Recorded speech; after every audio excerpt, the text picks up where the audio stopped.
This is the Fredericksburg Neighbors Podcast, the place where local businesses and neighbors come together.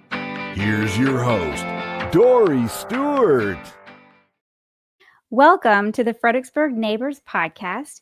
We love introducing good neighbors to great businesses, and today we are talking to Andie Ayers, owner of Novel. Andie, welcome to the podcast. Thank you. I'm excited to introduce you to my audience. So let's start off by sharing with the listeners a little bit about your business.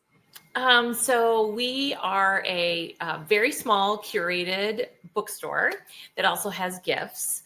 My goal is even more so than just books. It's about building community around books and bringing people in, helping them find the right book, and then also helping them find other people in our community that they might connect with. So a real strong focus on book events like book clubs, but also other activities within the community that bring in other small business, and then also just all different people to connect them to each other. That's amazing. I love that so much, especially since at Fredericksburg Neighbors, our goal is to bring people together. So I absolutely love your mission for the business. So tell me a little bit about the background and your journey. What led you to opening Novel? Oh my gosh, that's such a great question. So I have, a varied background. I was an elementary school teacher for years. I have a master's in education and reading, but my undergraduate was in English. Always been an avid reader. And then I was a stay-at-home mom after teaching for about 10 years. And when I was done with teaching and done with being a stay-at-home mom, I was trying to figure out what to do. And I ended up starting a nonprofit in our community that you may have heard of called Fairy Godmother Project. And I ran Fairy Godmother Project, started it, got the idea in like 2010 and was the executive director until 2022. And so when I left there, I wasn't sure what I was going to do. But the reason I left was because all I wanted to do was help the families directly. And in the role of executive director, I was not. I was indirectly helping them. And those relationships were just really important to me. And everything they had taught me through the years, super important. So shortly after, I actually ended up being diagnosed with breast cancer, which kind of shifted the whole plan of what I was going to do next. But what it did show me was everything I had learned from the families that the organization served was that people really don't know what to say to you when you're struggling with a hard time. So I started an online store called Grief Girlfriend. And what that was cards and books and different things like that for people going through hard things. And as time went by and I was still trying to figure out, what do I really want to do with this? I realized that bringing that to a storefront would be great in addition to books, kind of marrying all the things. And then that's kind of how I got here. Wow. That's amazing. Yeah. So I did not realize that you were the founder of Fairy Godmother Project. So congratulations on that. That's amazing. We did a feature on the organization a couple of months ago, and oh my gosh, the wonderful things that organization does. So that's amazing. And congratulations on opening your store. How long have you been open now? 6 weeks. Wow. Yeah. I know that is a challenge. So speaking of challenges, do you find that kind of your background with cancer and the organization, that you find that going through a challenge like that has made you an even stronger business owner now in what you're doing with Novel? So I think it depends on how you look at what it means to be a strong business owner. I think that it has, I genuinely love people, and I genuinely love connecting with people and helping them.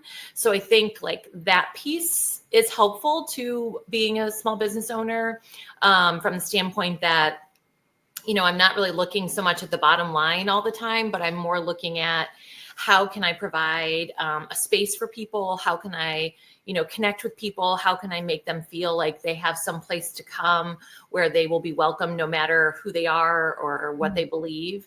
And I think that my experience at Fairy Godmother Project helped me learn that we all are struggling with something. no matter what our backgrounds are, no matter what our socioeconomics are, like, but everyone is struggling.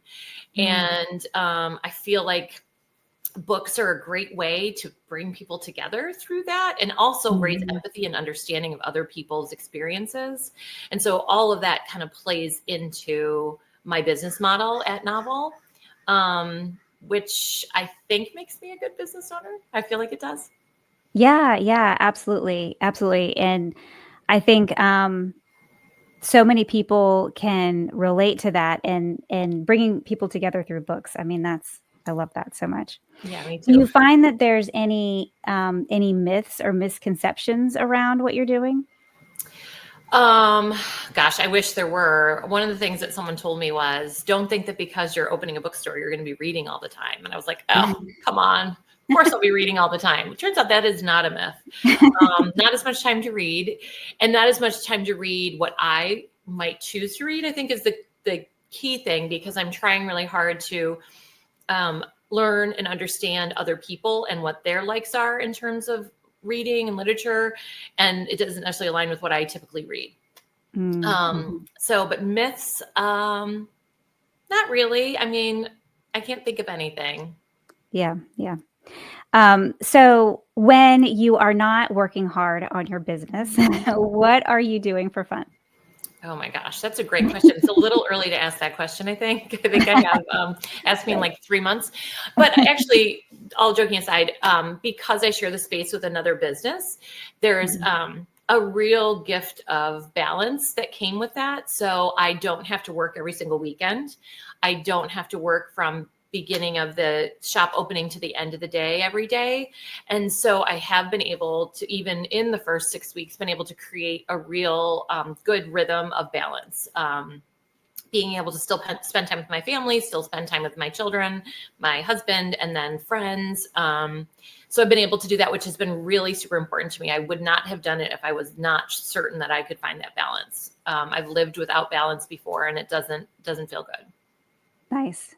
That's a great way to start your business. I love it. Yeah.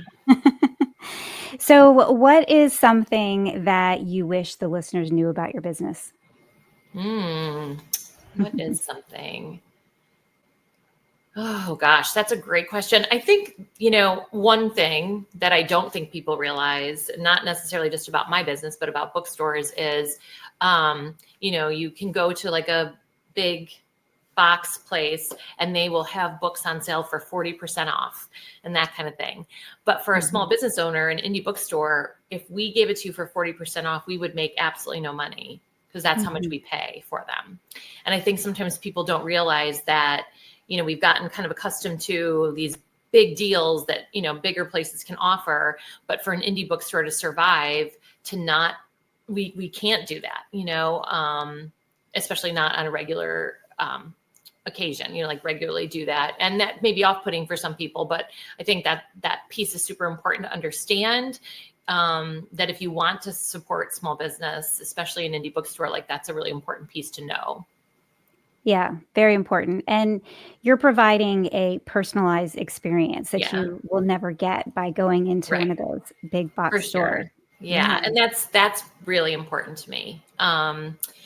I think that, I had an experience recently. Someone came through and they wanted to buy this book for a gift. And I have read a good portion of the books in the shop. I would say when I first opened, I probably had read 95% of them. And I've since added more titles that I have not read. But the nonfiction ones, for the most part, I have read and loved. And this a family member had just been diagnosed with dementia, and she was going to purchase this book as a gift for someone else in the family. And because I had read it, I was able to stop her and tell her that probably wasn't a good option, because they chose assisted suicide in the book. And with a new diagnosis, I was like, your family is probably not at a point where they're ready to discuss this kind of thing. And she was so relieved. And I lost a sale that day, but it didn't matter to me, because it was more important to me that her experience and that her family's experience was not negatively impacted, and so that I could get a sale. That's amazing. And you're never going to get something like that at a bigger bookstore. Yeah. No, definitely not. Yeah. Yeah. I love it. And are you doing anything to, kind of feature or partner with local authors? Yeah, we actually just had a signing 2 weeks ago with a new author in our community. She just released a book. It's a romance book. It's really good. So we did a signing for her. And then we're also doing a book and bar crawl in June. And it will be, it is themed around her book. And so every stop that we make, I'm working with local businesses, local restaurants, and they will have either a drink or food that coordinates with the book. So, I haven't said yet who we're working with, but it's going to be really fun. And so it's just hopping around town. It's a great way. I love to get as much exposure to businesses as I can, because I know the struggles of that. And I also know how generous our community is, especially when I was running a nonprofit. So I want to make sure that I'm giving back, even in small ways, to other businesses and bringing people to their businesses. That sounds like such a blast. I love it. Yeah, I think it'll be really fun. Yes, yes.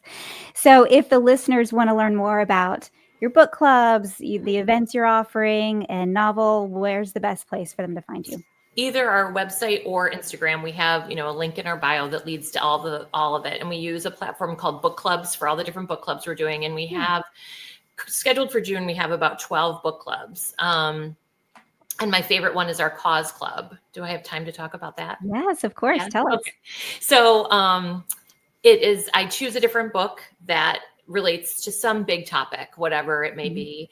And then proceeds of the book's sales go to a nonprofit in our community that relates to that topic. So for example, the first one we did it before we opened, but the first one we did was a book called More or Less Maddie. And it's about a young woman who has bipolar disorder. And so we worked with Mental Health America Fredericksburg, and they received a donation at the end of the month for the book purchases, as well as a little bit more that we put in as a business. And then we'll continue to do that every month. And so we have had the beneficiaries have been Mental Health America, Fairy Godmother Project, and then ALS for Jess Foundation. And next month in June will be Pride. That's amazing. I love that. Exciting. I just love how much thought you have put into everything you're doing and how you are weaving in what you do with local businesses, nonprofits. It's magical what you're doing. I love it. Oh, thank you so much. I love that. I appreciate it. Yep. Awesome. Well, Andie, thank you so much for joining me on the podcast today and sharing novel with us. Yeah, thank you for having me. Thank you for listening to the Fredericksburg Neighbors Podcast. To nominate your favorite local businesses to be featured on the show, go to fxbgneighborspodcast.com. That's fxbgneighborspodcast.com or call 540-534-4618.